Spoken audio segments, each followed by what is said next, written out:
ইতিহাস গড়ার সুযোগ হাতছাড়া হয় হতাশ দক্ষিণ আফ্রিকা। নিশ্চিতভাবে বলা যায় অনেকদিন এই কষ্টটা বয়ে বেড়াবে পটিয়ারা। তবে পুরো আসর ও ফাইনাল দলের পারফরমেন্স গর্বিত অধিনায়ক ইডেন মাকরাম। এবারের বিশ্বকাপ দিয়েই সেমির মঞ্চ থেকে বাদ পড়ার দুঃস্বপ্ন কাটিয়েছেন দক্ষিণ আফ্রিকা, যা ঘাড়ে ঝুঁকে বসেছিল প্রোটিয়াদের।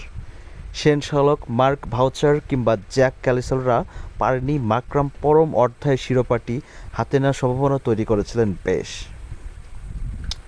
তবে তাদের ইতিহাস গড়তে দিল না ভারত। আক্ষেপ থাকলেও সতীর্থদের পারফরমেন্স গর্বিত অধিনায়ক মাকরাম।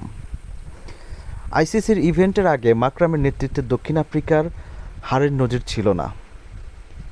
সেটা সিনিয়র ক্রিকেটার যেমন, তেমনি জুনিয়র ক্রিকেটাররাও তেমনই। গত ওয়ানডে বিশ্বকাপে দ্বিতীয় ম্যাচের দায়িত্ব নিয়ে দুটিতে জয়ে এনে দিয়েছিলেন ইডেন মাকরাম। এবারের টি-20 বিশ্বকাপে ফাইনালের আগে জিতেছিলেন সব কয়টি ম্যাচ। 2014 সালের মাকরাম অনূর্ধ্ব-19 বিশ্বকাপের প্রোটিয়াদের অপরাজিত চ্যাম্পিয়ন করেছিলেন।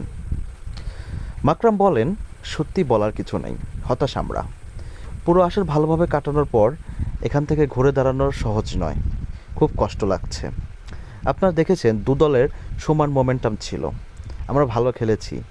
আমি দলের সবার পারফরম্যান্সে গর্বিত। উইকেট ভালো ছিল, গ্রাউন্ডসম্যানেরা ভালো পিচ প্রস্তুত করেছিল। ফাইনালটা যেমন হওয়া উচিত ঠিক সেই রকমই হয়েছে। কখনো বোলারদের আবার কখনো ব্যাটারদের সুবিধা পেয়েছে। দক্ষিণ আফ্রিকা হারিয়ে 17 বছরের টি-20 বিশ্বকাপের আক্ষেপ ঘুচিয়েছে টিম ইন্ডিয়া।